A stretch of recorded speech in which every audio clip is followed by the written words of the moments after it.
जब भगवान वैकुंठ से हमारे लिए, हमारे पास, हमारे दुखों को दूर करने के लिए उतरते हैं, उस उतरने के प्रोसेस को अवतार कहते हैं कि ये अवतार है, कि हमारे लिए उतर करके आए हैं। क्या हुआ है? उतरे हैं। कहां से उतरे हैं? वैकुंठ से। क्या बनकर उतरे? जब प्रहलाद जी पर संकट आया तो नरसिंह बन के उतरे। जब शबरी से मिलना था, केवट से मिलना था, जटायु पर कृपा करनी थी तो राम बन के उतरे। जब गीता सुनानी थी तो कृष्ण बन के उतरे। क्या हुआ? अवतार हुआ, कभी राम का, कभी कृष्ण का। जब जब इस धरती पर संकट आया, परित्राणाय साधूनां विनाशाय च दुष्कृतां धर्म संस्थापनार्थाय संभवामि युगे युगे। जब जब हो यह धर्म की हानि, बाढ़हि असुर अधम अभिमानी, तब तब धरि प्रभु विविध शरीरा। जब जब भगवान को लगा कि इस धरती पर पाप बढ़ने लगा, तब तब भगवान ने अवतार लिया है।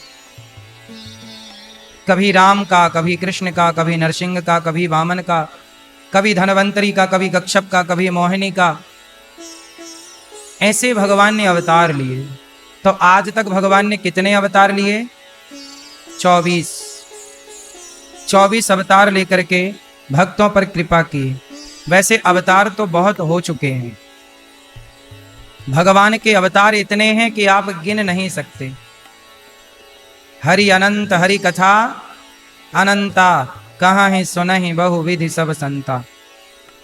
कथा कितनी हमने पढ़ी सुनी कि भक्तों के लिए भगवान इस कलयुग में भी बार बार आए।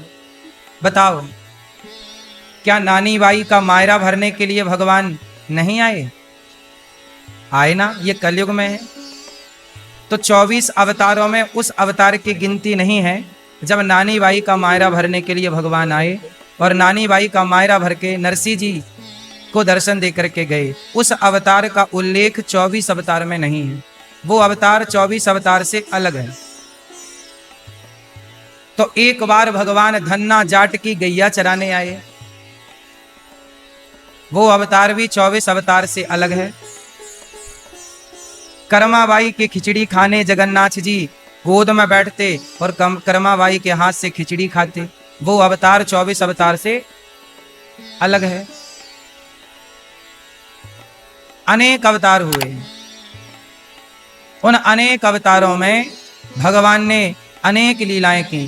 पर्सनल भक्तों के लिए भगवान एक अवतार लेकर आए। एक संत जी थे, बहुत बड़े भक्त थे, भगवान के प्रेम में डूबे रहते थे, पर वो इतने बूढ़े हो गए कि अब वॉशरूम जाना भी कठिन हो गया। शौच इत्यादि करने जाते तो वो गिर जाते। तब भगवान उनके सेवक के रूप में अवतार लेकर आए कि बाबा अकेले हैं, कौन पकड़ेगा, कौन इनको लेट बात कराएगा, कौन इनकी लंगोटी धोएगा।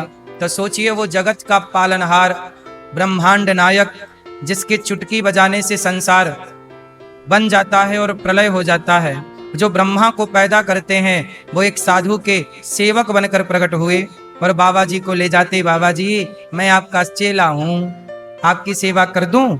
हाँ भैया, कर दो। अब भगवान बाबा को, साधु को भोजन बना के देते हैं, वही नहलाते हैं, वही उनकी लंगोटी धोते हैं, वही उनकी लंगोटी कपड़ा धोते हैं, वही उनके कमरे में पोंछा और झाड़ू लगाते हैं। साधु के संग रहे, पर साधु के संग रहकर जान ना पाए। नर्मदा जी की परिक्रमा कर रहे थे एक संत, 3 परिक्रमा कर ली नर्मदा जी की। नर्मदा जी से कहा, मैया मैंने तो सुना कि तुम्हारी परिक्रमा करने के बाद शंकर जी का दर्शन होता है। मैंने 3 परिक्रमा कर ली, कहां दर्शन हुआ? झूठ बोलती हो। नर्मदा जी को डांट रहे हैं साधु जी, झूठ बोलती हो। कहती हो कि जो हमारी परिक्रमा कर लेगा शिव मिलेंगे, साक्षात्कार होगा। हमने तो 3 परिक्रमा कर ली, 4थी चालू है, अभी तक तो मिले ना, हम बुढ़े हो गए, मर जाएंगे।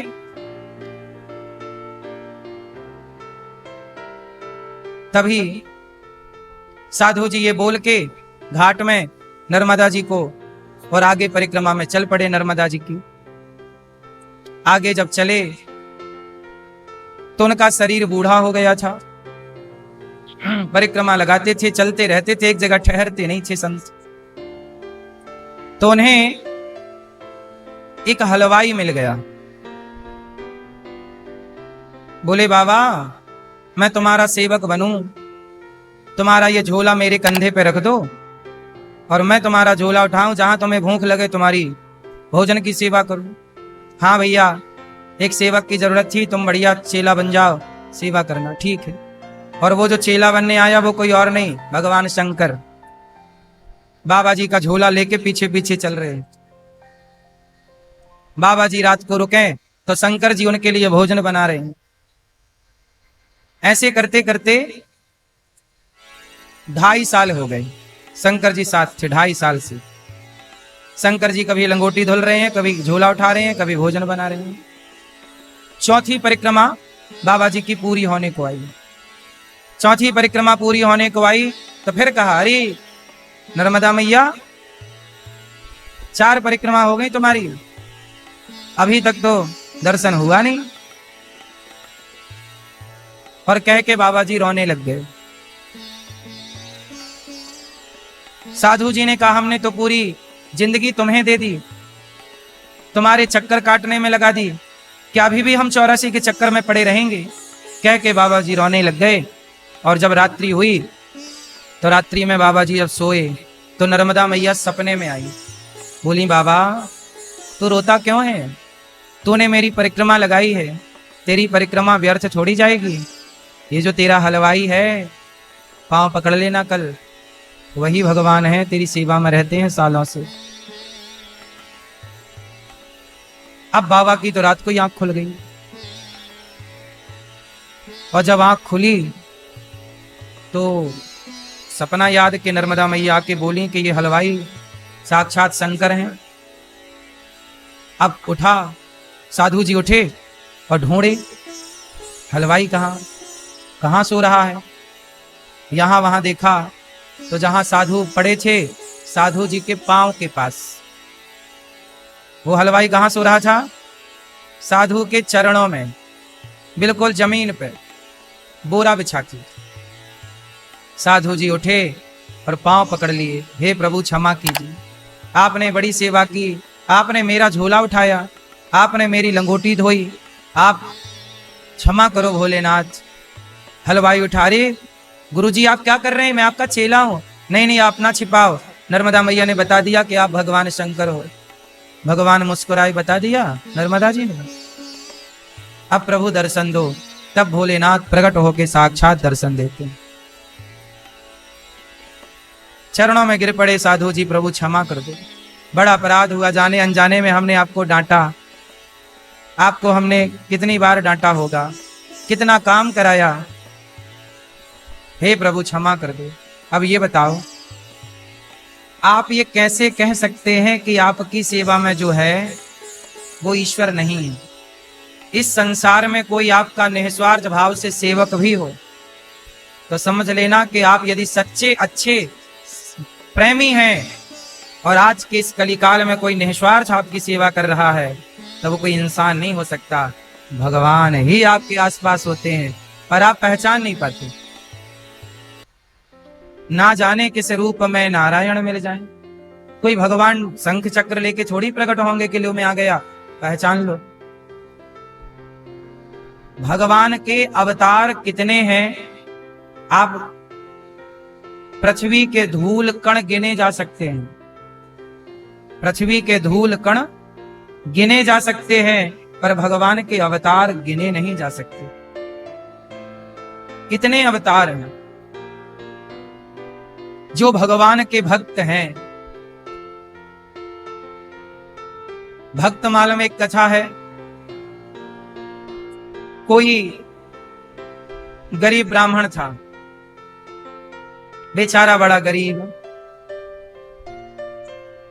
वो सबसे कहता कि भैया मेरे को कथा सुनानी आती है, आप मेरे से कथा सुन लो, थोड़ी सी दक्षिणा दे देना। हमारे घर में बच्चे बड़े भूखे हैं, पर बाबा साहब वो ब्राह्मण की कथा कोई ना सुने। बोले हम आपको कथा सुना दें, आप थोड़ी सी हमें दक्षिणा दे देना तो हमारा रोटी का जुगाड़ हो जाएगा। कोई ना सुना। और वो ब्राह्मण केवल ब्राह्मण था, बात सही है, वो बहुत बड़ा भक्त भी था। भले कितना भी बड़ा भक्त हो, पर रोटी तो चाहिए कि नहीं भक्त को भी। अब वो ब्राह्मण मंदिर गया, राम जी का मंदिर था, हनुमान जी भी थे। राम जी से कहा प्रभु और तो कोई कथा सुन नहीं रहा है, ऐसा करो आप ही सुन लो, हम आपको ही सुनाते हैं। तो वो पंडित जी बड़े सरल थे, सीधे थे, भगवान की कथा सुनाते ही नहीं थे, वो कथा हृदय में उतारते थे और भगवान से बहुत प्रेम करते थे। पैसों की वैसे उनको जरूरत नहीं थी, पर बच्चे छोटे हैं तो रोटी तो उनको चाहिए। भाई कोई भी बाप हो अपने बच्चों को भूखा तो नहीं देख सकता। तो पंडित जी ने भगवान से कहा कि प्रभु कोई व्यक्ति तो सुन नहीं रहा है कथा, एक काम करो आप ही सुन लो। तो पंडित जी कथा सुनाने लगे। कथा हुई राम जी की 9 दिन की। एक दिन की कथा सुनी, कोई नहीं था वहां, कोई श्रोता नहीं थे। मंदिर में केवल राम जी थे, लक्ष्मण जी थे, सीता मैया थी और हनुमान जी थे। राम लक्ष्मण जानकी जय बोलो हनुमान की। 4 श्रोता थे, हनुमान जी, लक्ष्मण जी, राम जी और सीता मैया। चारों को कथा सुनाई कि आप ही हमारे यजमान बन जाओ और सुनो। पहले दिन की कथा हुई, कोई नहीं आया। दूसरे दिन की कथा हुई, कोई नहीं आया। पर पंडित जी ने बड़ी श्रद्धा से, अब उनको लगा कि चलो पैसे वैसे तो मिलने नहीं है, पर कथा भगवान को सुनेंगे तो पुण्य मिलेगा, पैसा भले ना मिले भैया पुण्य तो मिले। पंडित जी कथा सुनाए।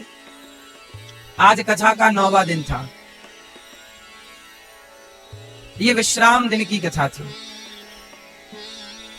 आज क्या हुआ कि जब कथा हुई तो एक सेठ जी आ गए।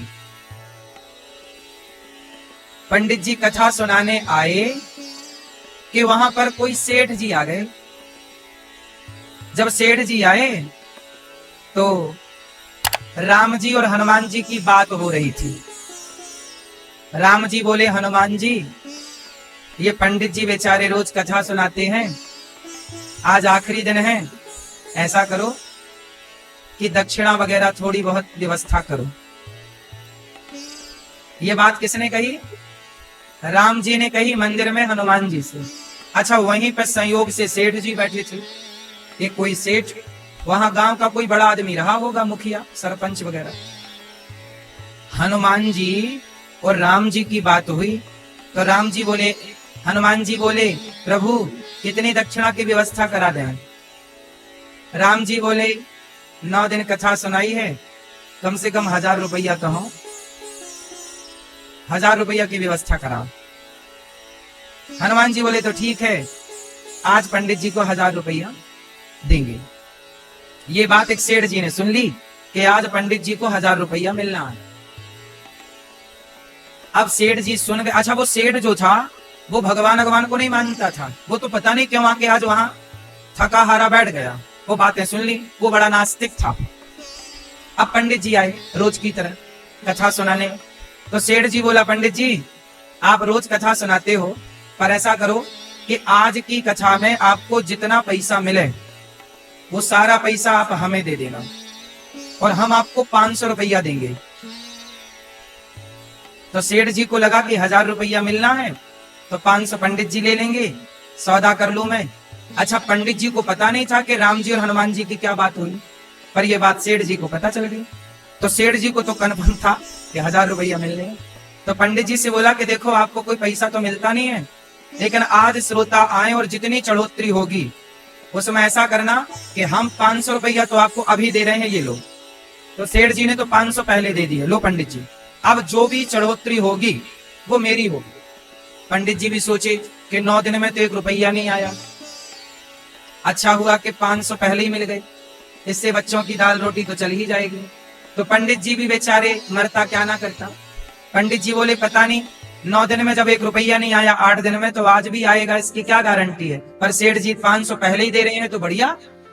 तो पंडित जी बोले सौदा मंजूर, आज हम जो कथा सुनाएंगे उसमें जितना भी आएगा, अब 500 हमने ले लिया आपसे सेठ जी, अब 500, अब जो भी आएगा आपका। लो भैया, कथा हो गई पूरी, कोई नहीं आया।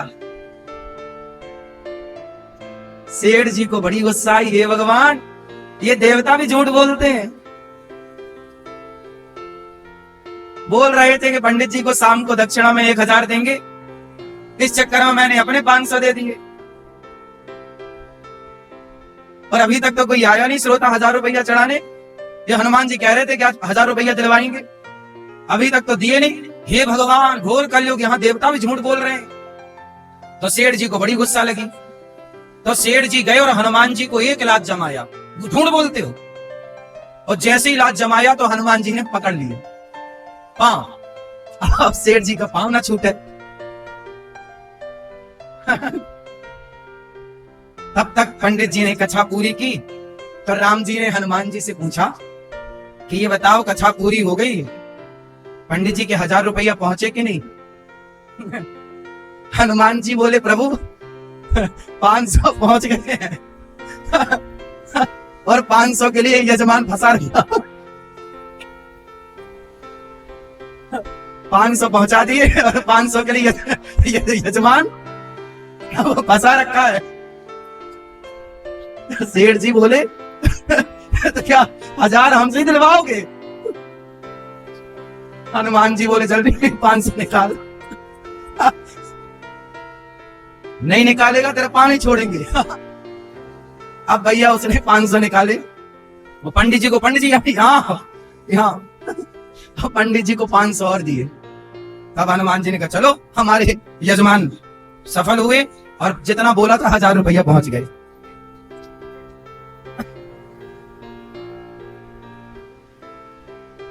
हनुमान जी बोल रहे हैं कि यजमान फंसा रखा है। 500 दिला दिया हूं, अभी 500 और। इसका मतलब ये हुआ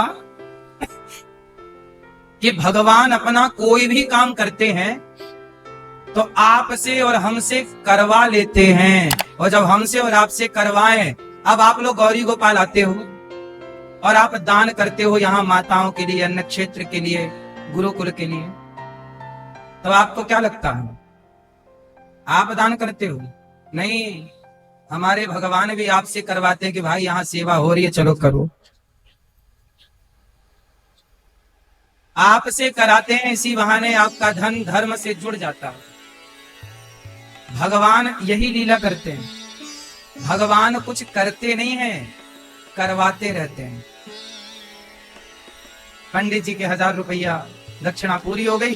सेठ जी रोता हुआ चला गया, अच्छे फंसे। उसके बाद दोबारा मंदिर नहीं आया सेठ जी। बोले ये देवता झूठ बोलते हैं। बोले हमसे ही निकलवा दिया। तो देखो हनुमान जी, भगवान क्या करते हैं, जिसके पास है उससे निकलवाकर जिसके पास नहीं है उसे दिलाते हैं।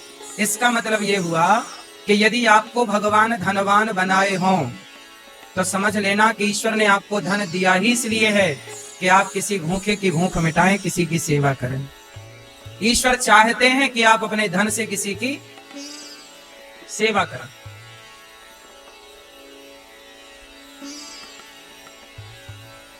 तो भगवान का यही कार्य है।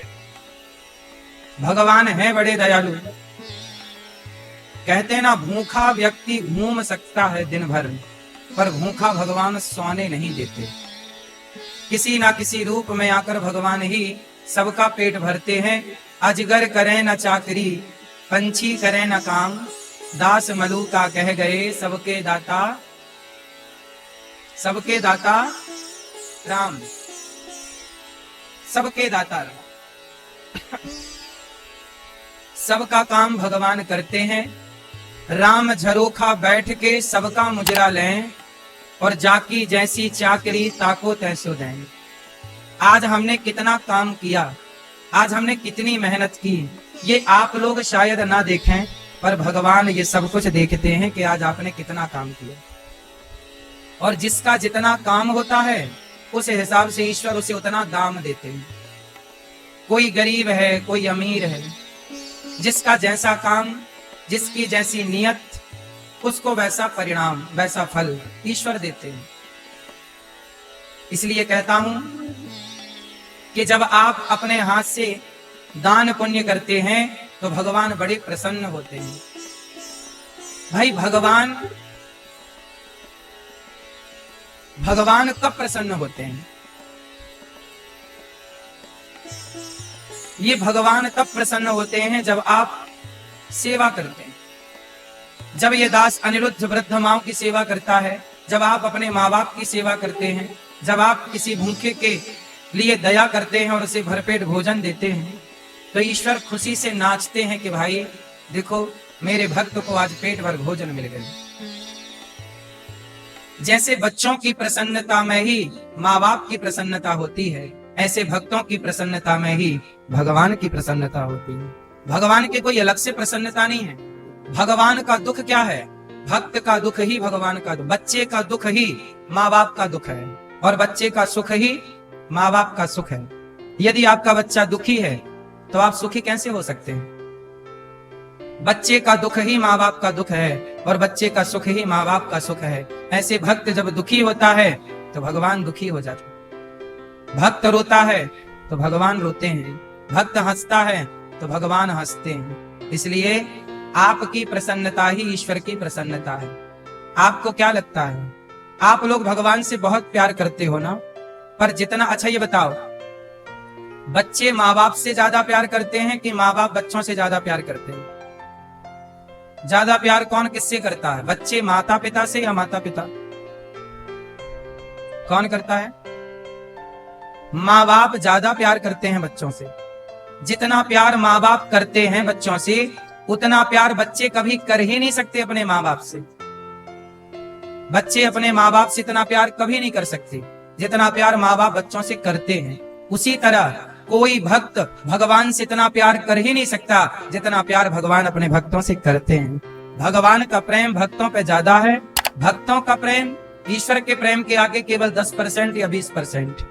उस 20% को ही हम बहुत मान लेते हैं। भगवान का प्रेम अथाह है। अथाह ना होता तो भगवान 24 अवतार क्यों लेते? अथाह ना होता तो किसी भक्त की भक्ति के लिए भगवान झोला क्यों उठाते, मायरा भरने क्यों आते? नरसिंह जी जब नानी बाई का मायरा भरने जा रहे थे, नरसिंह जी को जानते हो ना? नरसिंह जी जब पैदा हुए तो नरसिंह जी गूंगे और बहरे थे, सुनाई नहीं पड़ता था। उनकी जो दादी थी वो बेचारी मंदिर मंदिर ले जाती, संतों से कहती बच्चा गूंगा है, बहरा है, महाराज कृपा करो ये बोलने लग जाए। तो सावन का महीना चल रहा था, संत लोग आए चतुर्मास के लिए, तो एक साधु के पास गए। वो साधु से कहा कि भैया महाराज बच्चा गूंगा बहरा है, कृपा करो। वो साधु कोई सामान्य साधु थे नहीं, साक्षात सनकादि थे, सनक सनंदन सनातन सनत कुमार। उन लोगों ने नरसिंह जी के, उस समय नरसिंह बच्चे थे 5 साल के, गोद में बिठाया और कान में बोला बेटा बोलो राधे कृष्ण, बेटा बोलो राधे कृष्ण। जब राधे कृष्ण साधु जी ने बोला तो नरसिंह जी ने भी बोला राधे कृष्ण। और जब राधे कृष्ण बोला तो दादी तो मानो बुढ़ापे में नाचने लग गई। मेरा छोरा बोलने लग गया। हे बाबा जी को प्रणाम किया, परिक्रमा लगाई, बड़ा महाराज आपने कृपा की। और नरसिंह जी बोलने लग गए। नरसिंह जी अब क्या बोलते, ज्यादा नहीं बोलते, हर जगह बस नरसिंह जी बोलते राधे कृष्णा कृष्णा कृष्णा राधे राधे, राधे श्याम श्याम श्याम राधे राधे, राधे कृष्णा कृष्णा कृष्णा राधे राधे, राधे श्याम राधे श्याम, श्याम श्याम राधे राधे, राधे कृष्णा कृष्णा कृष्णा राधे राधे, राधे श्याम राधे श्याम श्याम राधे राधे, राधे कृष्णा कृष्णा कृष्णा राधे राधे, राधे श्याम श्याम श्याम राधे राधे, राधे कृष्णा कृष्णा कृष्णा राधे राधे, राधे श्याम श्याम श्याम श्याम राधे राधे, राधे कृष्णा कृष्णा कृष्णा कृष्णा राधे राधे, राधे राधे श्याम राधे श्याम श्याम श्याम राधे राधे, राधे कृष्णा कृष्णा कृष्णा कृष्णा राधे राधे, राधे श्याम श्याम श्याम राधे राधे, राधे कृष्णा कृष्णा कृष्णा कृष्णा राधे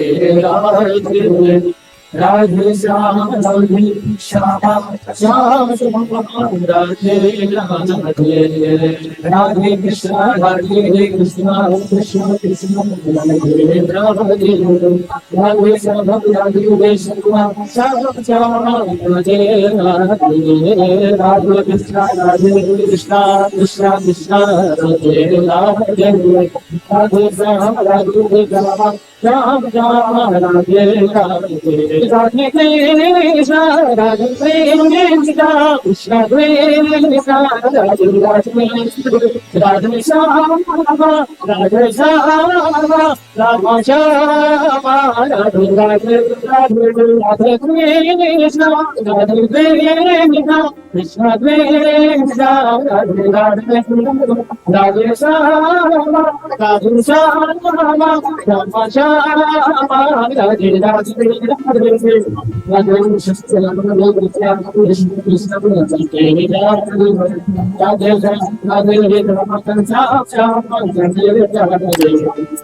कृष्णा राधे कृष्णा कृष्णा कृष्णा राधे राधे, राधे श्याम राधे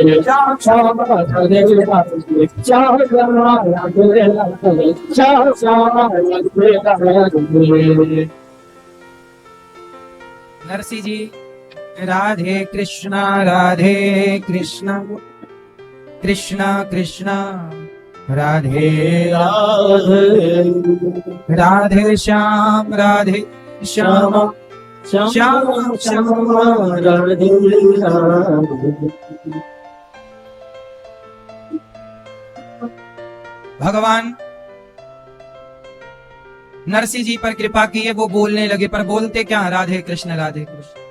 नरसिंह जी थोड़ा बड़े हुए, उनकी दादी को लगा तो मैं मर जाऊंगी, मरने से पहले नरसिंह का ब्याह कर दो। एक सुंदर सी लड़की देखी और नरसिंह जी का कर दिया ब्याह। नरसिंह जी का ब्याह हो गया, पर नरसिंह जी तो भगवान का भजन करते।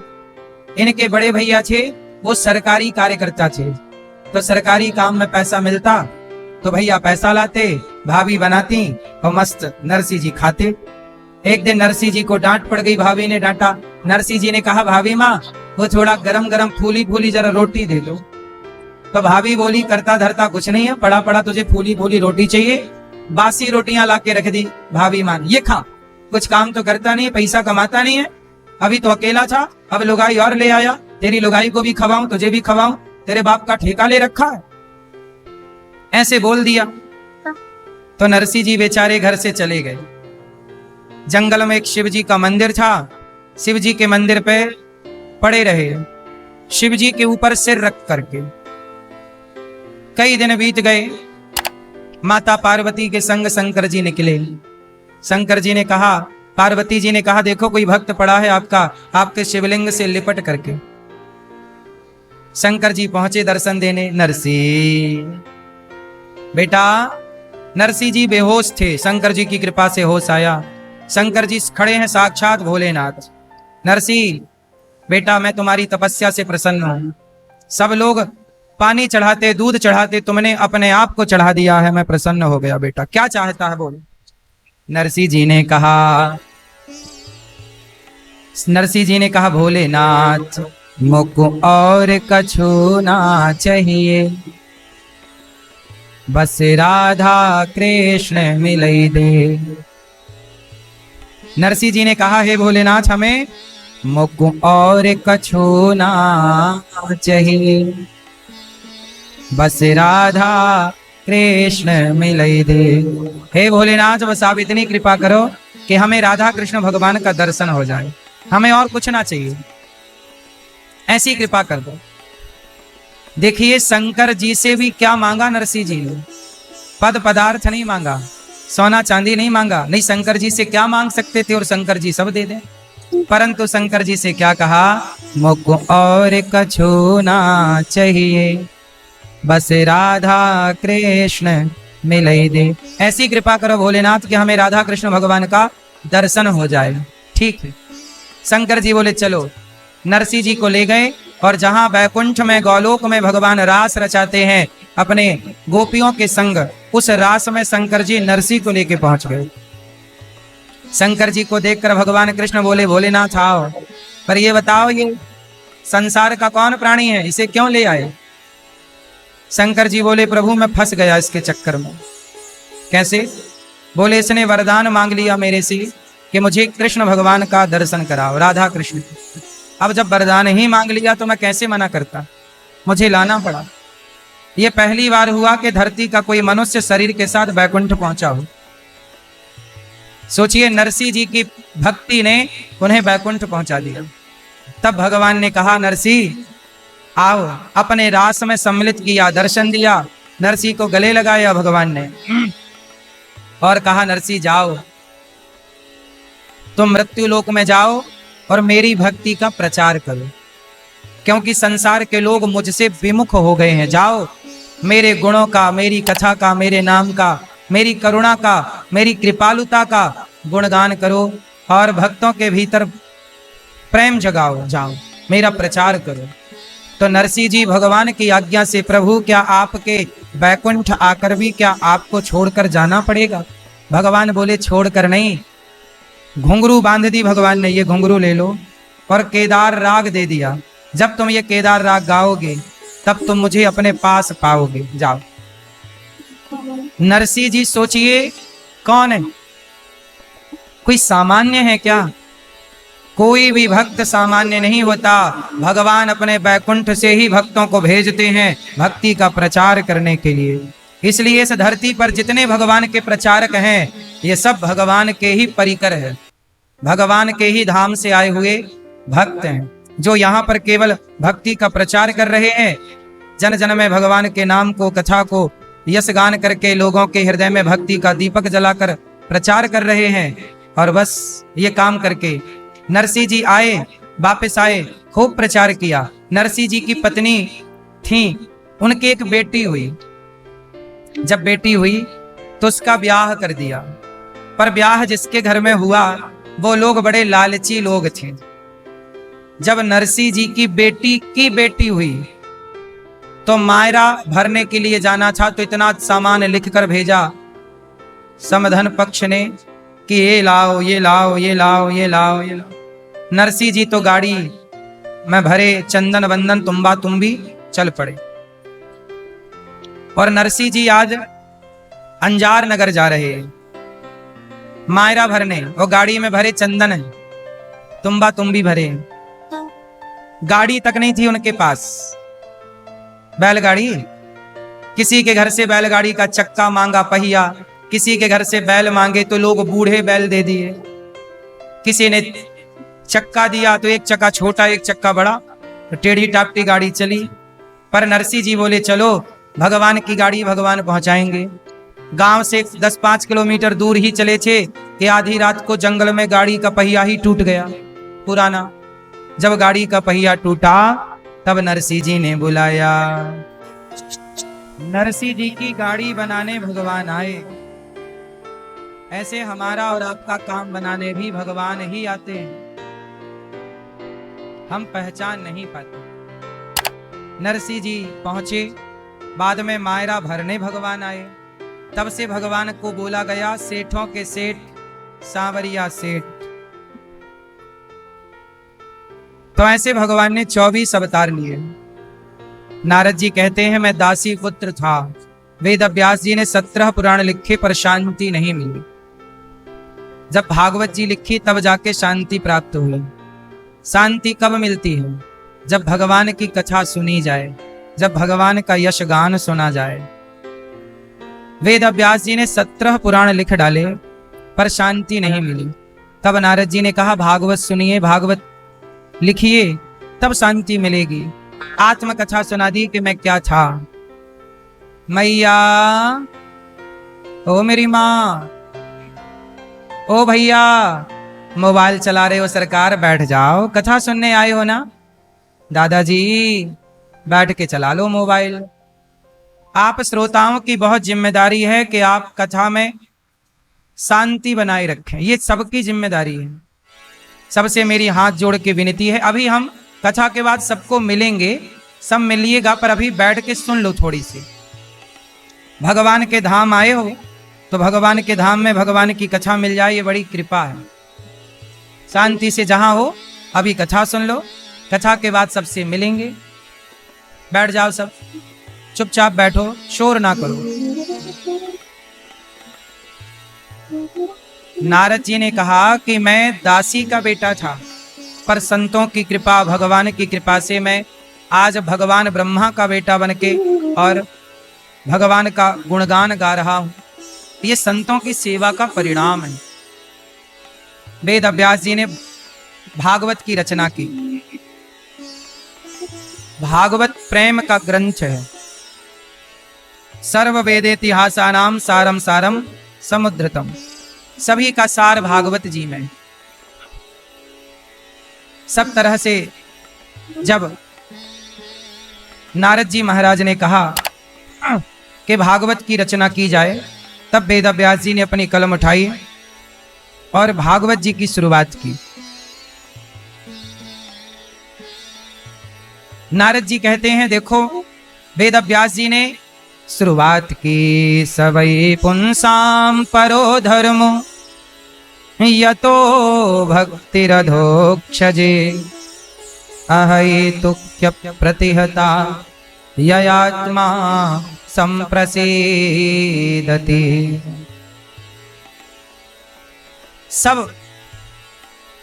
मनुष्यों के लिए सर्वश्रेष्ठ धर्म वही है जिससे भगवान श्री कृष्ण की भक्ति हो। बहुत सारे धर्मों का विवेचन हुआ भागवत जी में, पर धर्म क्या है? जिस बात से, जिस काम से भगवान में मन लग जाए वही सबसे बड़ा धर्म है। आपने सब कुछ किया पर आपका मन भगवान में ना लगा तो सब कुछ प्रयास बेकार है। वासुदेव परा वेदा वासुदेव परा मखा वासुदेव परा योगा वासुदेव परा क्रिया। कृष्ण ही योग है, कृष्ण ही सब कुछ है, वेद ही कृष्ण है। इस तरह से भगवान के अवतारों का वर्णन हुआ। नारद जी ने सब कुछ कहा। इसके बाद की चर्चा बड़ी अद्भुत। वेद व्यास जी ने महाभारत से स्टार्ट किया भागवत जी को। महाभारत का युद्ध हुआ। उस महाभारत के युद्ध में दो पक्ष बनाए गए, पांडवों के और कौरवों के। कौरवों के साथ कौन है? शकुनी। और पांडवों के साथ कौन है? कृष्ण। कौरवों के साथ हैं कर्ण, पांडवों के साथ हैं कृष्ण। अच्छा एक बात बताओ, कौन कौरवों की सेना ज्यादा ताकतवर है कि पांडवों की सेना? जोर से। शक्ति ज्यादा किसमें है? जोर से। मैया, किसकी सेना में ज्यादा ताकत है? कौरवों की सेना। शक्तिशाली कौरव हैं। कौरवों की संख्या भी ज्यादा है। कौरवों की शक्ति ज्यादा, संख्या ज्यादा। एक बात बताओ, युद्ध लड़ने के लिए पैसा चाहिए कि नहीं? भाई कौरव लोग तो राजा हैं, उनके तो खजाने भरे हैं। पांडव लोग तो अभी 12 साल के वनवास से ना लौटे हैं, 1 वर्ष अज्ञातवास में रहे। इनके पास तो युद्ध लड़ने का पैसा भी नहीं है ना। बोलो, युद्ध करने में चाहिए ना पैसा, अस्त्र शस्त्र चाहिए। कौरवों की सेना बड़ी है, पांडवों की सेना छोटी है। कौरवों के पास पैसा है, अस्त्र शस्त्र हैं, पांडवों के पास सेना भी नहीं है। और भाई सैनिकों को पैसा चाहिए तब ना लड़ेंगे।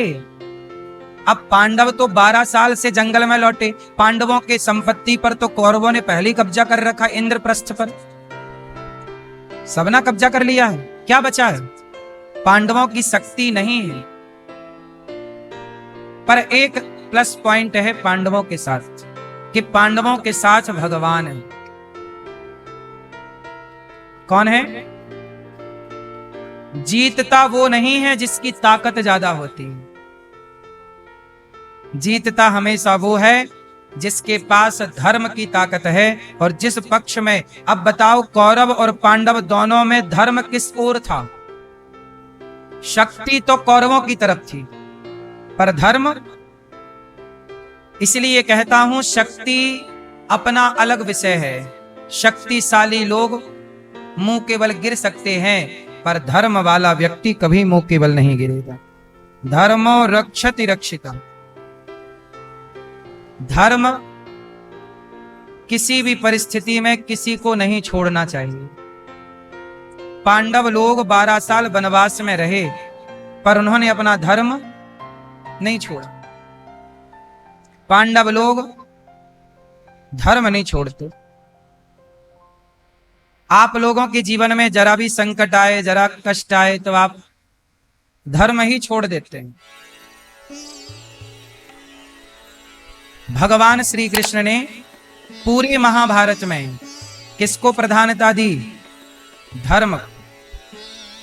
किसको प्रधानता दी? धर्म। कौरवों ने अभिमन्यु को मार दिया अधर्म से। कौरवों ने अभिमन्यु को मार दिया, बोलो, अधर्म से। जब कौरवों ने अभिमन्यु को अधर्म से मारा, एक योद्धा से एक ही योद्धा युद्ध करेगा, लेकिन अभिमन्यु से 7 महारथियों ने युद्ध किया। तो धर्म को तोड़ दिया ना कौरवों ने, धर्म की मर्यादा तोड़ दी, अधर्म का साथ दिया, अधर्म से मारा अभिमन्यु को। तब भगवान ने कहा कि जब तुमने अधर्म के रास्ते पर चलना शुरू कर दिया है, तो अधर्म की शुरुआत तुमने की है, तो अधर्म का अंत हम करेंगे। इसलिए भगवान ने भी सबको अधर्म से ही मरवाया। फिर दुर्योधन भी अधर्म से मारा गया, जांघ पर गदा नहीं मारते पर मारा गया। कर्ण का पहिया जमीन पे धंस गया, वो रथ के नीचे थे। उस समय अर्जुन से भगवान ने कहा मारो। अर्जुन ने कहा क्या ये धर्म है इसे मारना? अभी तो ये रथ से नीचे है। भगवान ने कहा जब इसने भरी सभा में द्रौपदी से कहा था कि तेरे 5 पति हैं, छठा मुझे बना ले, क्या बिगड़ जाएगा? क्या ये कहना कर्ण का धर्म था? जब इसने धर्म का आचरण नहीं किया, जब ये अधर्म पर चला, तो हम तो अधर्मी का अधर्म का अंत ही कर रहे हैं। इसमें क्या है अर्जुन मार? अधर्म की शुरुआत कौरवों ने की, पर अधर्म का अंत पांडवों ने, भगवान ने किया। बात समझ में आई? आप अधर्म के रास्ते पर बस चलो, अंत हो। शुरुआत तुम करोगे तो अंत भगवान करेंगे, और शुरुआत तुम करोगे ही नहीं अधर्म की, तो परमात्मा भी तुम्हारा कुछ नहीं बिगाड़ सकते। क्यों बिगाड़ेंगे? जो अधर्मी है उसका ना बिगड़ता, धर्मी का नहीं बिगड़ता, बाल विवाह का नहीं होता। इसलिए धर्म पर चलने का प्रण लो, धर्म पर चलने की प्रतिज्ञा करो, धर्म का रास्ता ना छोड़ो। कौरव सारे के सारे मारे गए, गुरु द्रोणाचार्य का भी सिर काटा गया। बोलो हाँ मैया, ओ पंचायती मैया। मैया ये बताओ, गुरु द्रोणाचार्य ने अधर्म किया कि नहीं? क्या किया अधर्म बताओ? गुरु द्रोणाचार्य ने अपने शिष्य से अंगूठा मांग लिया। क्या ये धर्म था? उत्तर, क्या ये धर्म था? जब गुरु द्रोणाचार्य ने गुरु हो पक्षपात किया कि मेरे अर्जुन से बड़ा धनुर्धर कोई ना हो, जबकि गुरु द्रोणाचार्य यहां पर कुछ भाग में वो सही भी हैं, पर कुछ भाग में वो गलत हैं। अच्छा, गुरु द्रोणाचार्य ने एकलव्य से अंगूठा मांगकर सही किया कि गलत? मैं इसका पूरा विश्लेषण किए देता हूं, आप समझ लेना कि सही क्या था, गलत क्या था। गुरु द्रोणाचार्य जी जानते थे कि आगे चल करके महाभारत होगा। यदि एकलव्य बड़ा धनुर्धर बन गया तो एकलव्य स्वाभाविक कौरवों से जाके मिलेगा, और कौरवों से मिलेगा तो कौरवों की शक्ति बढ़ेगी, और कौरवों की शक्ति बढ़ने का मतलब है समाज पर अत्याचार बढ़ना। क्योंकि जब दुर्योधन जैसे लोग भरी सभा में अपनी भाभी के कपड़े उतार सकते हैं, तो आम स्त्रियों के साथ ये क्या व्यवहार करेंगे? यदि इनके हाथ सत्ता लग जाए, इनके हाथ पावर लग जाए, तो ये तो समाज में जीने ना देंगे लोगों को।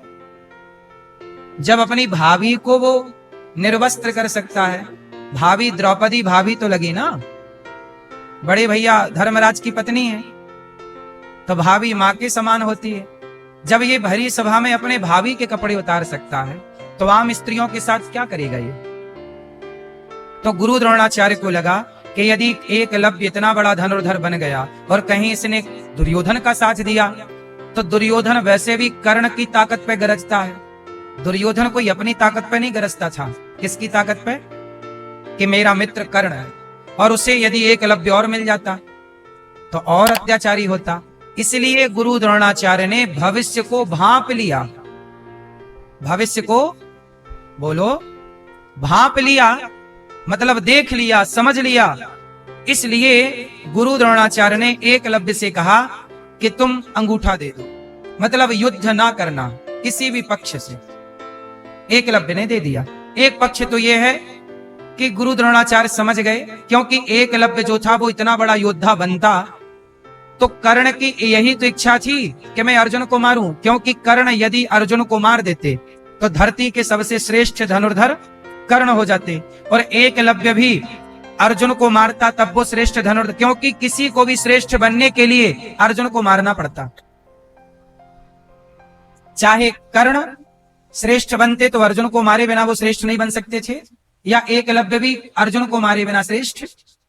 दोनों तरफ से अर्जुन की मृत्यु थी, लेकिन अर्जुन भगवान की शरण में, तो भगवान ने रक्षा की एकलव्य को। इसलिए गुरु द्रोणाचार्य ने अंगूठा मांग लिया ताकि अर्जुन के भविष्य पर कोई खतरा ना हो, क्योंकि खतरा होता, भाई आज जरा सा फुंसी हुई है तो वो कल फोड़े का रूप बनाएगी, तो फुंसी कोई दबा देना समझदारी है, बड़ी ना होने पावे। तो ये फुंसी है एकलव्य, जो कल बड़ा खेल हो सकता है। इसलिए गुरु द्रोणाचार्य ने एकलव्य से अंगूठा मांगा। एक पक्ष तो ये है, ये गुरु द्रोणाचार्य का पक्ष है। अब दूसरा पक्ष देखिए कि गुरु द्रोणाचार्य ने, गुरु का धर्म होता है कि वो शिष्यों में पक्षपात ना करे। पक्षपात किया और गुरु द्रोणाचार्य ने अंगूठा कटवा दिया, मतलब मांग लिया। जब शिष्य का अंगूठा कटवाया गुरु ने, तो गुरु की भी गर्दन कट के वो हिसाब चुकाना पड़ा। इसलिए गुरु द्रोणाचार्य का सिर काटा गया। महाभारत में सिर काटा गया कि नहीं? धृष्टद्युम्न ने सिर काटा, बोलो हाँ। धृष्टद्युम्न ने क्या किया? गुरु द्रोणाचार्य जी का सिर काट लिया, अधर्म से काटा। किससे काटा?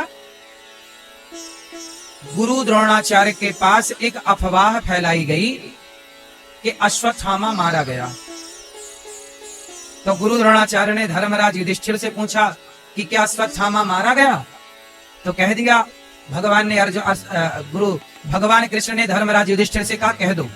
धर्मराज बोले मैं झूठ नहीं बोलता, अरे तो एक काम करो, अश्वत्थामा नाम का एक हाथी था, उसे मार दिया। बोले अब तो बोल दो कि अश्वत्थामा मारा गया।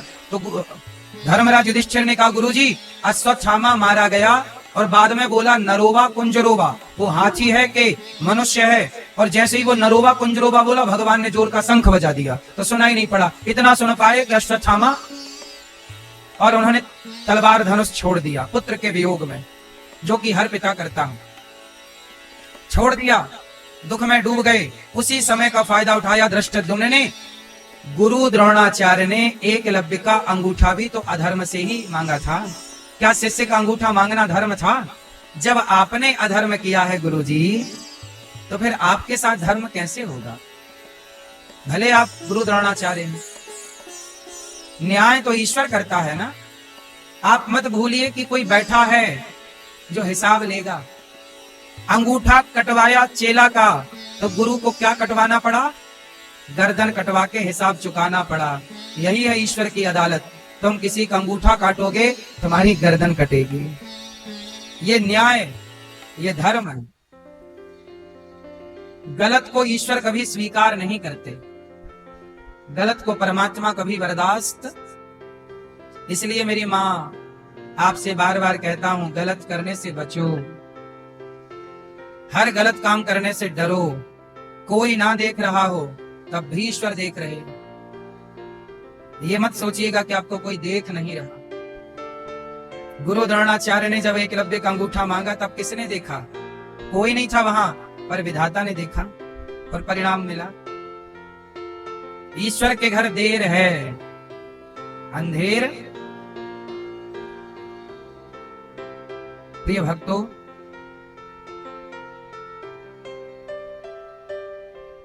गुरु द्रोणाचार्य के पुत्र अश्वत्थामा ने प्रतिज्ञा कर ली। देखो, पूरे महाभारत में सारे लोग अधर्म से मारे गए। भीष्म पितामह भी बाणों की सैया पर धर्म से नहीं गए। अर्जुन के रथ में उस दिन कौन था? शिखंडी। कौन था? ये शिखंडी कौन है? ये शिखंडी पिछले जन्म में भीष्म पितामह से विवाह करना चाहता था, पर भीष्म पितामह ने विवाह नहीं किया। कथा कुछ ऐसी है कि भीष्म पितामह के भाई थे चित्रांगद और विचित्रवीर्य। सत्यवती के पुत्र हैं ये। सत्यवती गंगा से पहले भीष्म पितामह हो चुके हैं। फिर गंगा भीष्म पितामह को सौंप कर शांतनु जी को और चली गई। फिर शांतनु मतलब भीष्म पितामह के पिता का विवाह बाद में सत्यवती से हुआ, जिसे मत्स्य गंधा भी कहते हैं। उन्हीं से, जिनसे महर्षि पराशर जी के द्वारा वेद व्यास जी प्रकट हुए। तो सत्यवती का विवाह शांतनु जी से हुआ। कथा बड़ी लंबी है, पहले हमने कई बार विस्तार दिया है। तो फिर सत्यवती और शांतनु के द्वारा 2 संतानें हुई, चित्रांगद और विचित्रवीर्य। इनके लिए भीष्म पितामह ने एक राजा की बेटियां लेके आए कि तुम हमारे भाइयों से विवाह करो। तो 3 लाए, 3 में 2 तो अच्छा, वो 3 भीष्म इसलिए ले आए कि हमारे भाइयों को जो पसंद आएगी कर लेंगे, बाकी वापस। तो 3 ले आए, 3 में 2 तो ब्याह हो गया, पर 1 बची। अच्छा, वो 1 करती थी किसी से प्यार, किसी राजा से, उस राजा से उसका विवाह होने वाला, पर पितामह ने अपहरण कर लिया। तो पितामह से कहा कि मैं उसको चाहती हूँ, आप मुझे छोड़ दीजिए, मैं उस फलाने राजा के संग विवाह करूंगी। अब वो लौट करके उसके पास गई तो उस राजा ने मना कर दिया कि तेरा तो पितामह ने अपहरण कर लिया और दूसरे के हक को मैं स्वीकार नहीं करता, कि तुझे तो फलाने ने चुरा लिया, अपहरण कर लिया, अब तू मेरी अर्धांगिनी बनने के योग्य अब तो दूसरे का हक है, मैं दूसरे का हक नहीं खाता, चल भगा दिया। अब वो फिर दौड़ी दौड़ी पितामह के पास आई कि आपने मेरा हरण किया है तो आप ही मेरा विवाह, आप ही मुझसे विवाह करो। पितामह बोले मैं कर नहीं सकता क्योंकि अखंड ब्रह्मचारी हूं। तुम्हारा मन है तो मेरे भाइयों से कर लो, नहीं तुमने अपहरण किया मैं तुमसे ही करूंगी। जब नहीं किया पितामह ने तो उसने एक जंगल में जाके तपस्या की, बोले मैं पितामह को मारूंगी। तो उस लड़की ने तपस्या की और तपस्या कर करके उसने शरीर पूरा किया। बाद में उसकी तपस्या का बड़ा वर्णन है। बाद में वही चल के शिखंडी बनी कि चलो तुम तो नहीं मार पाओगी पितामह को, तुम्हारी इतनी तपस्या है फिर भी तुम्हें इतना तो बल नहीं मिलेगा कि तुम पितामह को मार पाओ, परंतु तुम्हारे कारण पितामह मरेंगे। तो वही लड़की तपस्या करके बाद में शिखंडी बनी। शिखंडी क्या, पहले वो लड़की के रूप में पैदा हुआ, फिर बाद में वो लड़का बना। सोचिए हमारे यहाँ ये विज्ञान था कि लड़की को लड़का बना दिया जाता था, जो आज होता ना, आज भी कुछ लोग ऐसा करते हैं, है ना। पहले भी ऐसा, पर आज के जमाने में कोई लड़की लड़का बन जाए और कोई लड़का लड़की बन जाए तो लड़का जो लड़की बन जाए। आजकल देखो ना बाजार में कितने लड़के नाक छिदाए घूम रहे। बोलो हाँ, घूम रहे हैं नाक छिदाए, चूड़ी पहने और दाढ़ी है, लड़की बने घूम रहे। लेकिन कोई लड़का आज विज्ञान उसे लड़की बना दे तो वो बच्चा पैदा नहीं कर सकता, गर्भ में उसके बच्चा नहीं हो सकता। लेकिन पहले ऐसा था कि लड़की से जब लड़का बने शिखंडी तो वो किसी बच्चे के पिता भी बने। यक्ष ने उन्हें ये सब किया था बाद में। तो शिखंडी आज अर्जुन के रथ में है और शिखंडी को देखकर भीष्म पितामह ने अपने अस्त्र शस्त्र डाल दिए। तब अर्जुन ने बाणों की बारिश की और छलनी कर दिया शरीर को। पितामह को अधर्म से मरना पड़ा। क्यों? क्योंकि जब द्रौपदी की साड़ी खिंच रही थी उस समय पितामह का शांत रहना ही अधर्म था। उस समय पितामह का चुप रहना ही, बोलो, अधर्म था। इसलिए कहता हूं अधर्म करोगे तो अधर्म तुम्हारी जान लेगा। इसलिए कहता हूं कोई कितना भी अधर्म करे पर तुम धर्म के रास्ते को मत छोड़िएगा, धर्म मत छोड़ना। धर्म बड़ी चीज है। भगवान ने पांडवों का साथ दिया क्योंकि पांडवों के पक्ष में कौन है? धर्म। और धर्म जहां कृष्ण वहां।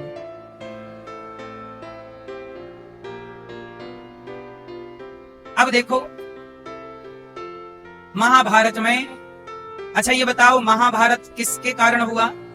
कौन जिम्मेदार है पूरे महाभारत का? कौन जिम्मेदार है? जोर से। पूरे महाभारत में जिम्मेदार कौन है? क्यों हुआ महाभारत? भूमि का विवाद। किसका विवाद? भूमि का विवाद। यदि पांडवों को पांडवों का अधिकार कौरव दे देते, भगवान बोले थे कि पांडवों को 5 गांव दे दो। दुर्योधन बोला सुई की नोक बराबर भी नहीं दूंगा। जब आप किसी का हक छीनते हैं, जब आप किसी का हक मारते हैं तो परिणाम बुरा होता है। यही हुआ महाभारत में।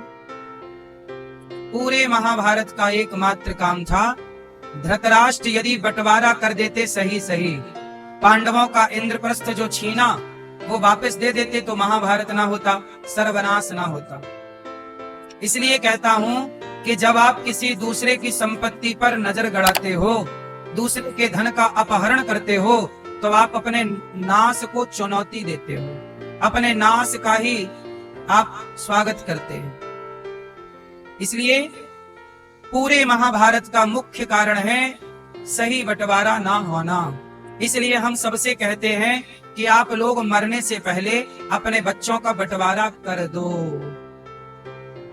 नहीं करोगे तो आपके मरने के बाद आपके बच्चे आपस में लड़के मर जाएंगे, जो कि संसार में देखने को मिल रहा है। भाई भाई आपस में लड़ रहे हैं, बाप मर तो गया पर बंटवारा नहीं किया। बंटवारा कर दिया होता तो झंझट ना होती। बोलो हाँ। इसलिए मरने से पहले आप लोग भी अपने बच्चों का बंटवारा कर दो। जो संपत्ति जिसे देनी है दोनों की राजी मर्जी से दे दो। थोड़ा बुढ़ापे में अपने पास बचा के रखो कि जो आपकी सेवा करेगा। पहले ही आप लिख के जाओ कि भाई इससे मिलना है, या दोनों को 50-50 लिख दो, ताकि तुम्हारे मरने के बाद कोई विवाद की स्थिति ना हो। क्योंकि झगड़े की जड़ है 3, जड़, जोरू और जमीन। झगड़े की जड़ 3, जड़ मतलब मूर्खता, जोरू मतलब पत्नी, जमीन मतलब जमीन जायदाद। ये झगड़े की जड़ 3 ही है। इसलिए झगड़ा ना हो, इसके लिए आप सबको बहुत समझदारी का परिचय देना चाहिए। बोलो हाँ। तो आप लोगों ने बंटवारा कर दिया कि नहीं? बोलो भैया, कितने बच्चे हैं आपके? बंटवारा नहीं किया? जाके सबसे पहले बंटवारे में लगना।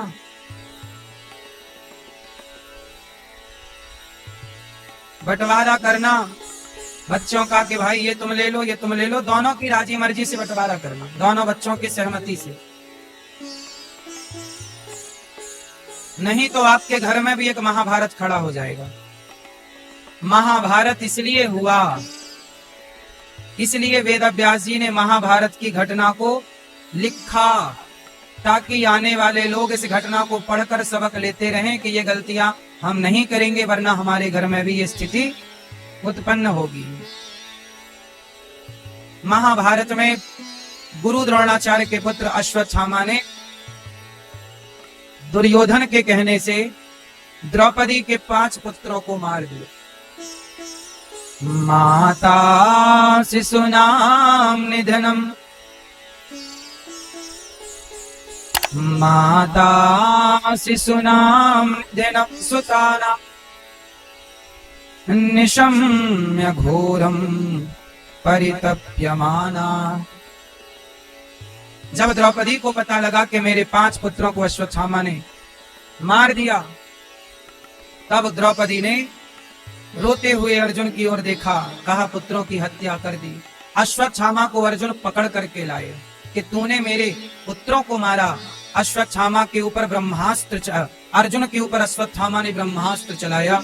अर्जुन भगवान की शरण में आए। कृष्ण कृष्ण महाबाहो भक्तानाम भयंकर, त्वमेको दह्यमानाना मब्बवर्गोऽसि संस्रते। हे कृष्ण, हे कृष्ण, कृष्ण कृष्ण महाबाहो, हे प्रभु मेरी रक्षा कीजिए। जब द्रौपदी ने पुकारा, अश्वत्थामा ने ब्रह्मास्त्र चलाया, अर्जुन कृष्ण की शरण में आए। भगवान ने कहा तुम भी ब्रह्मास्त्र चलाओ अर्जुन। अर्जुन ने ब्रह्मास्त्र चलाया, दोनों ब्रह्मास्त्र शांत हुए। अश्वत्थामा को पकड़कर अर्जुन ने द्रौपदी के सामने खड़ा किया। द्रौपदी, तेरे पुत्र को मारने वाला हत्यारा ये खड़ा है, मार दे इसे, बोल क्या दंड दूं। तब द्रौपदी ने कहा मुच्यता मुच्यता में ब्राह्मणो नितरा गुरु। द्रौपदी माता बोली प्रभु इसे छोड़ दो, क्या इसे मार देने से हमारे मरे हुए बच्चे जीवित हो जाएंगे? द्रौपदी एक माँ है, और माँ थोड़ी अपने बच्चे का, माँ किसे कहते हैं? मैया मैया बताओ माँ किसे कहते हैं? जो केवल अपने बच्चों पे ममता रखे, दूसरे के बच्चों को मरवा दे, क्या वो माँ है? माँ उसे कहते हैं जिसके अंदर भेद ही ना हो कि ये मेरा है या तेरा है, हर बच्चे के प्रति उसका ममत्व हो, उसे ना माँ कहते। माँ ममता को कहते हैं, जिसके अंदर करुणा है हर बच्चे के प्रति। ये नहीं कि आप अपने बच्चे को तो प्यार करो और दूसरे बच्चे को थप्पड़ मार के बाहर कर दो, अपने बच्चे को पेट भर के दो, दूसरे के बच्चे के थाली से रोटी छीन लो। आजकल माताएं बहुत सारी, कुछ माताएं ऐसी हैं जो अपने बेटे से बहुत प्रेम करती हैं, पर जेठानी और देवरानी के बेटे से ना नफरत करती हैं। ये तो जेठानी का है, ये तो देवरानी का, ये हमारा छोड़िए। अपने जेठानी और देवरानी के बच्चे के प्रति घृणा है। अपने बेटे को दूध देगी तो मलाई डाल के देगी, और जेठानी के बेटे को देगी तो उससे मलाई हटा के देगी, मेरे बेटे की गिलास में जाना चाहिए।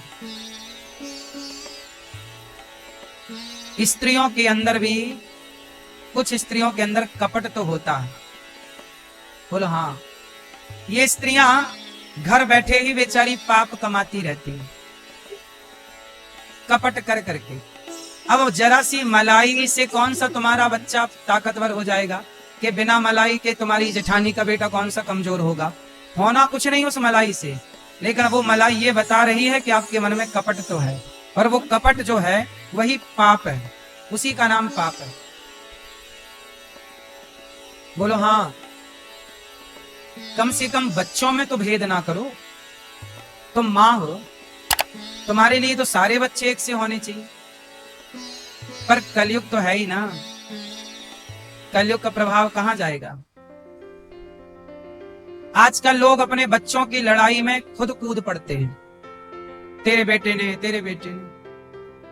पुरुष को भी बच्चों की बातों में इन्वॉल्व नहीं होना चाहिए। बच्चे लड़े, समझाओ समझाओ। कुछ माताएं, कुछ पत्नियां ऐसी हैं जो अपने बच्चे से कहती हैं, बेटा दादी से बात मत करना, दादी गंदी है। बड़ी माँ से बात मत करना, बड़ी माँ गंदी है। चाची से बात मत करना, चाची गंदी है। तो आप अपने बेटे को क्या पढ़ा रही हो मेरी माँ? ये तुम अपने बेटे के अंदर जहर नहीं घोल रही हो?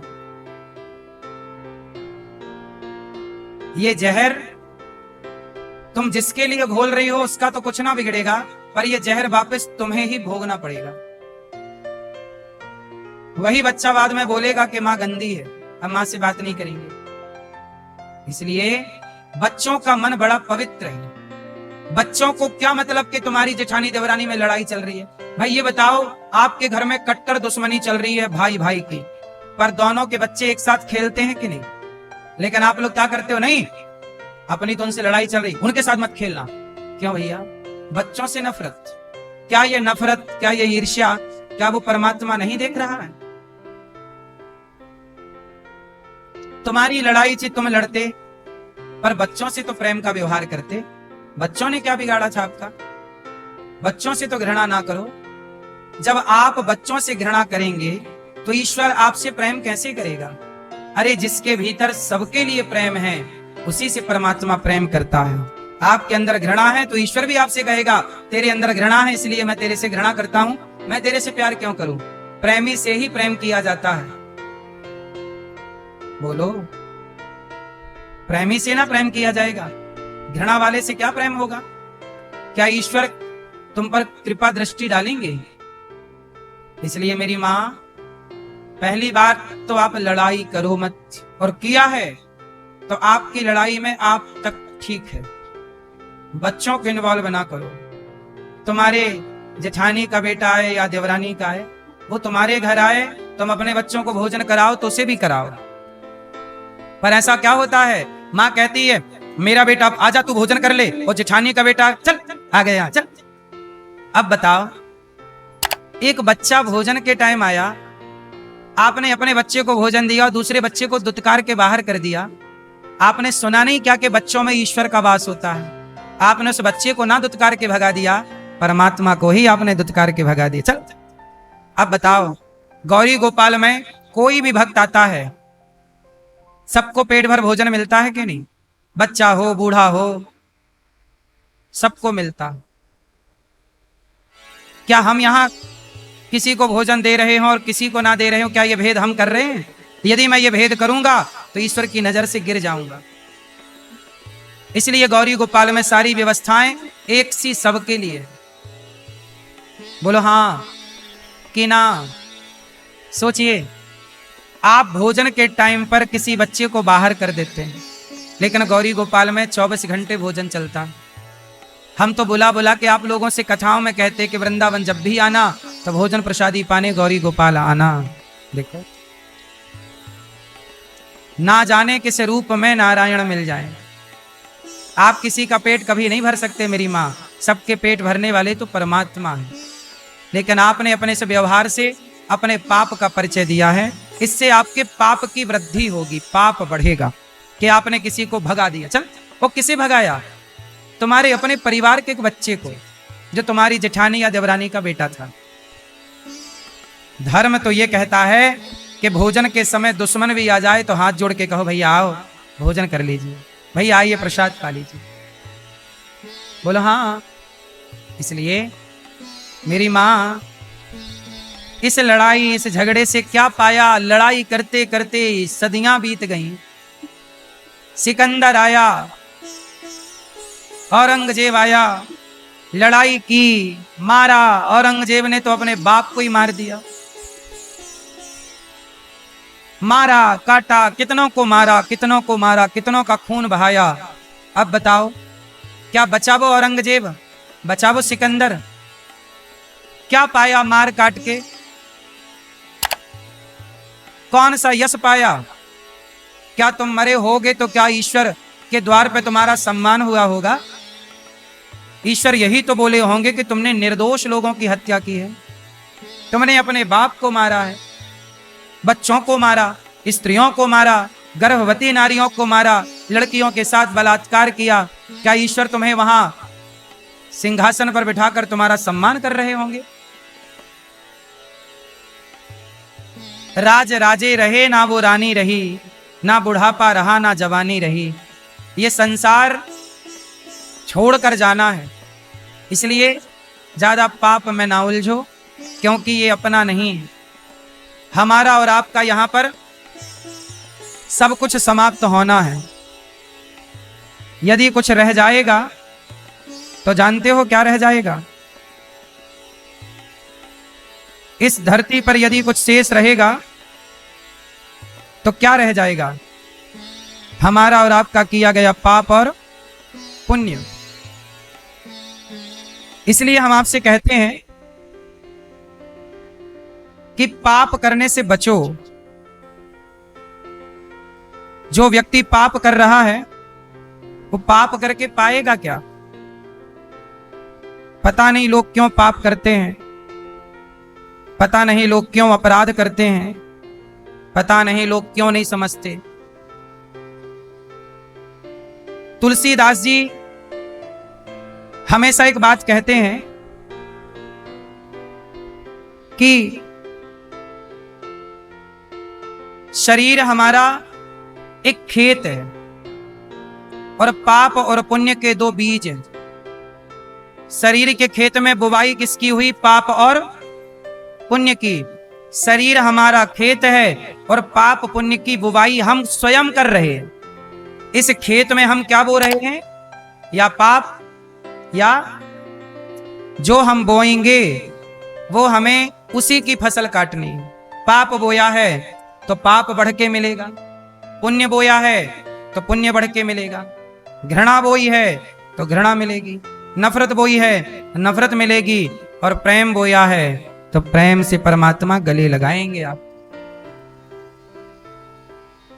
द्रौपदी एक मां है, और भला कोई मां निर्दयी कैसे हो सकती है?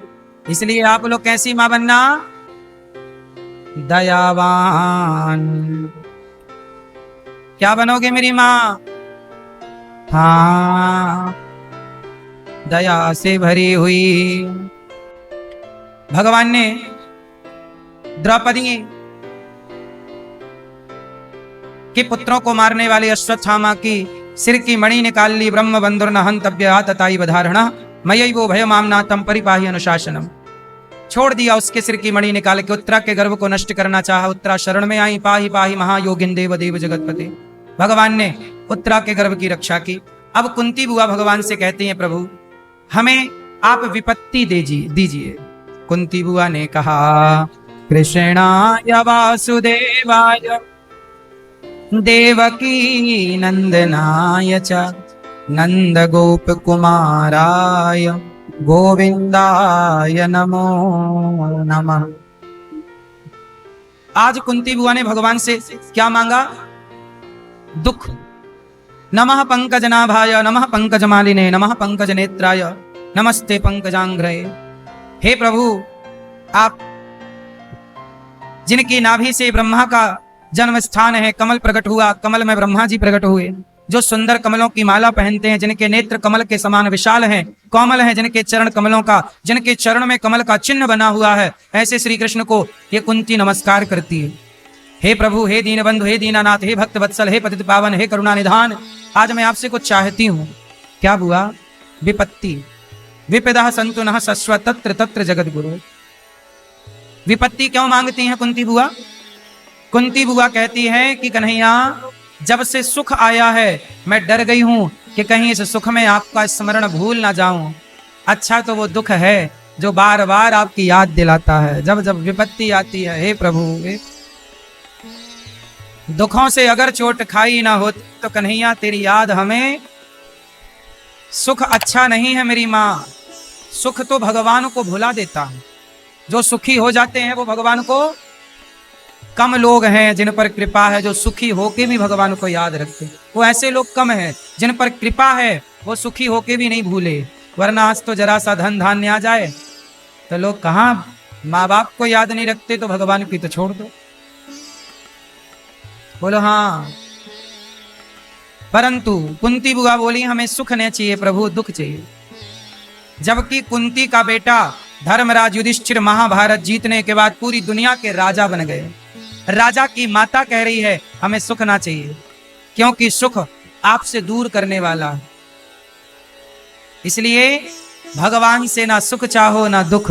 हे प्रभु, सुख दुख हमें नहीं चाहिए। ऐसी कृपा करो श्रीमन नारायण कि हर क्षण हम आपका स्मरण करते रहे। नाथ, एक पल के लिए मैं आपको भूलूं नहीं। बोलो हे नाथ, मैं आपको कभी भूलूं नहीं। ईश्वर का स्मरण ही सुख है और ईश्वर का विस्मरण ही दुख है। कुंती बुआ पर कृपा करके भगवान भीष्म पितामह बाणों की सैया पर लेटे।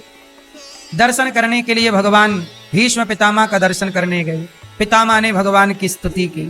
इति मति रूप कल्पिता वितृष्णा भगवती सात्वत पुंगवे विभूम्नि स्वसुखमुपगते क्वचित विहर्तुम प्रकृतिमुपेयुषे यद भव प्रवाह। इस प्रकार से भगवान की स्तुति करते हुए पितामह ने कहा कि हे प्रभु, मुझे विश्वास था कि आप जरूर आएंगे। आप आए। प्रभु ऐसी कृपा करिए कि आपका स्मरण बना रहे। प्रभु मेरी बुद्धि को स्वीकार कर लीजिए। भीष्म पितामह ने अपनी बुद्धि भगवान के चरणों में समर्पित कर दी और बुद्धि समर्पित करते ही भगवान क्या बन गए? पितामह की बुद्धि के पति। पितामह की बुद्धि पितामह ने अर्पण कर दी। प्रभु मेरी बुद्धि आप ले लो। प्रभु मेरी बुद्धि, प्रभु मेरी बुद्धि आप ले लो। मेरी बुद्धि आप ले लो। अपनी बुद्धि अर्पण कर दी परमात्मा के चरणों में। पितामह की परम गति हुई। इसके बाद भगवान द्वारिका गए, जहां द्वारिका में भगवान का सम्मान हुआ।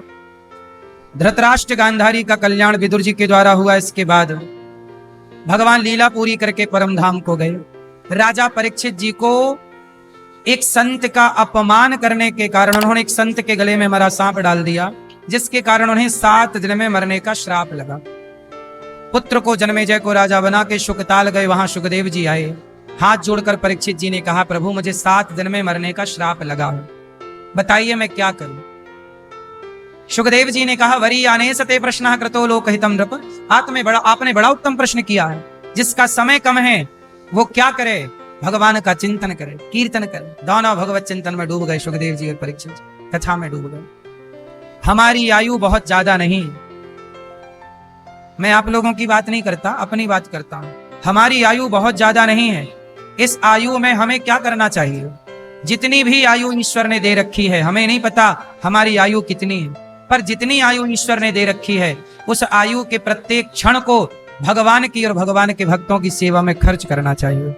अपनी आयु सेवा में लगाओ।